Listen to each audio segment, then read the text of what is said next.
किस्मत ही खुल गई। किशोर सुमन से बहुत प्यार करता था और सुमन भी किशोर को जीवन साथी के रूप में पाकर बहुत खुश थी। माता रानी ने उसकी सारी ख्वाहिशें पूरी कर दी थी, लेकिन अब बारी थी परीक्षा की। एक बार फिर नवरात्रि का त्योहार आने वाला था, लेकिन किशोर इस बीच बहुत परेशान था। वो अपना सिर पकड़कर बैठा था। क्या हुआ? आप ऐसे सिर पकड़कर क्यों बैठे हो? ये बारिश देख रही हो, पिछले 3 दिनों से आंधी और बारिश रुक ही नहीं रही है। अपनी फसल तो ठीक है ना? नहीं सुमन, फसल पककर तैयार खड़ी थी।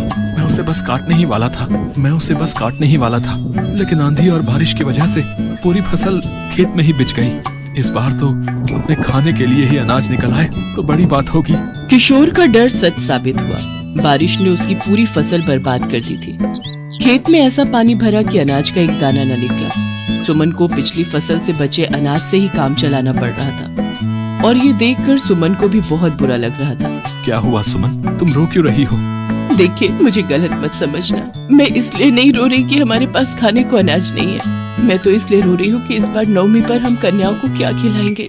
सुमन की बात सुनकर किशोर भी सोच में पड़ गया। उसने यहाँ वहाँ से कुछ पैसे उधार लेने की भी कोशिश की, लेकिन बारिश ने पूरे गांव के किसानों को बर्बाद कर दिया था, तो हर कोई परेशान था। नवरात्रि शुरू हो चुकी थी। दोनों पति पत्नी माँ दुर्गा की पूजा करते और उनसे सब ठीक करने की प्रार्थना करते। फिर नवमी वाले दिन, सुनो, तुम्हारे पास कितना अनाज बचा है?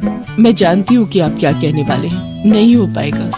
9 कन्याओं का भोजन बन सके इतना अनाज नहीं बचा है। सारे डिब्बे खाली पड़े हैं। हम बस माता रानी से क्षमा ही मांग सकते हैं। किशोर और सुमन अभी बात ही कर रहे थे कि तभी किसी ने बाहर से आवाज लगी, माई बाहर आओ, देखो कन्याएं आई हैं।